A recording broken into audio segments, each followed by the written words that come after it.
Hello, everyone. My name is Isel Esquivel, and today I will be speaking about the Centrality of Religiosity Scale along with my colleague Samuel Salamanca.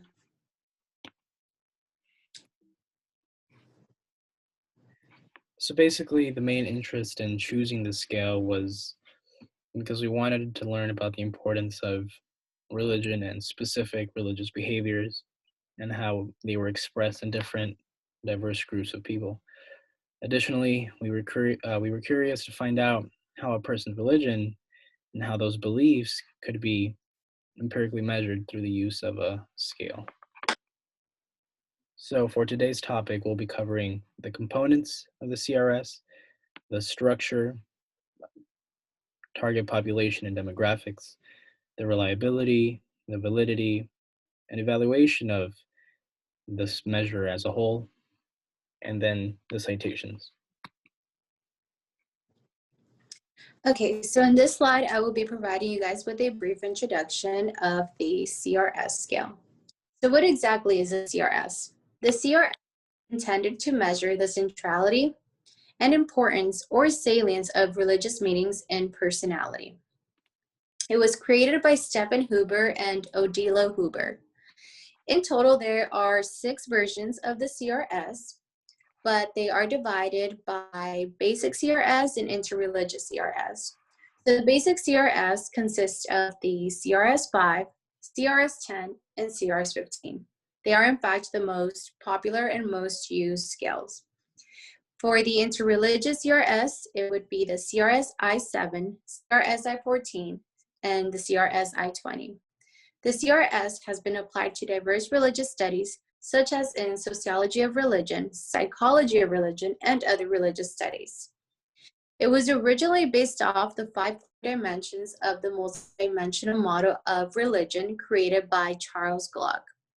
These 5 core dimensions consisted of intellectual, ideological, private practice, public practice, and experiential dimensions. So for the structure of the CRS, as I mentioned, there are 6 variations of the CRS, with each of them composed of 5, 7, 10, 14, 15, and 20 items. The CRS-5 and the CRS-10 are most frequently used. For example, the CRS-5 is best suitable for the gathering of more simpler and faster data, but if researchers are looking to gather more larger constructs or measure larger constructs, they do require the CRS-10 to be used. Each question is a measure of one of the 5 traits. For example, intellectual, ideological, public practice, private practice, and experiential. Items are scored from 1 to 5 according to the Likert scale. And groups are actually categorized as non-religious if they score a 1.0 to a 2.0, or they will be categorized as religious if they score 2.1 to 3.9, and highly religious if they score 4.0 to 5.0. So in order to build up on that point, here we have an example of the CRS scale. We have the CRS-5, 10, and 15, as well as the interreligious versions. As we see with each question, they are matched with a dimension that they also measure. And the more items the scale has, the more dimensions it measures. As we will talk about later in the presentation, we will see that the CRS-15, since it measures the most dimensions and it has the most flexibility, it is considered to be the most valid and the most accurate. Another thing to mention is that the interreligious version was adapted from the original 3 in order to be more encompassing to Eastern religions and philosophies. So we have slight modifications to the original questions, and as you can see, available in the table. So moving on to demographics, the CRS scale is applied or used mostly on adults that are religious as well as non-religious groups, for example, atheists. The CRS was originally intended to measure monotheistic religious behaviors, but was later modified to encompass other forms of religions, especially Eastern religions or spiritual practices and behaviors. The CRS scale is used amongst both women and men, and the studies of the CRS have been done on Brazilian, Romanian, Polish, Chinese, and German population groups. One of the fascinating things about the CRS is that it's a very largely encompassing scale that is widely used. So the internal consistency of the CRS-5 had a high reliability coefficient of 0.85. The CRS-10 had an even higher reliability coefficient ranging between 0.89 and 0.94, and the highest reliability coefficient ranged 0.92 to 0.96 for the CRS-15. This mirrors the finding that the CRS-15 was the most accurate and reliable measure. When talking about validity, we see that the CRS follows a probabilistic logic, meaning that higher scores on the CRS translate to a more central religious construct system, meaning the higher your score is on this scale, the more religious sentiments and or behaviors are important to you, your personality, and your sense of self. Another important finding was that there were high correlations between the CRS and importance of religious identity and importance of religion for daily life. As we see, the correlation coefficients of 0.73 and 0.67 indicated that the CRS was indeed a valid indicator of these such measurements.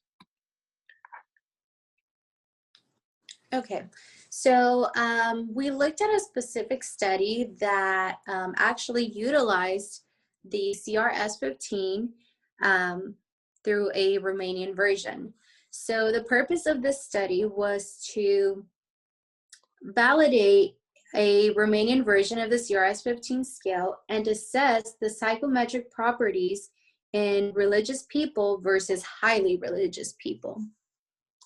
So in order to do this, they looked at both the CRS and the CACR. The overall population consisted of 687 participants. There were 63 males, 143 females, and the rest identified as other, which had a number of 9. Specifically talking about the CRS alone, there were 215 participants. The overall internal consistency / reliability of the CRS was 0.93, which, as if we go back to an earlier slide, 0.93 would be considered having high reliability. The convergent validity between the CRS and the CACR was 0.83. To conclude this presentation, an overall evaluation of the Centrality of Religiosity Scale demonstrates that the CRS-15 is indeed the most reliable and has good convergent and discriminative validity.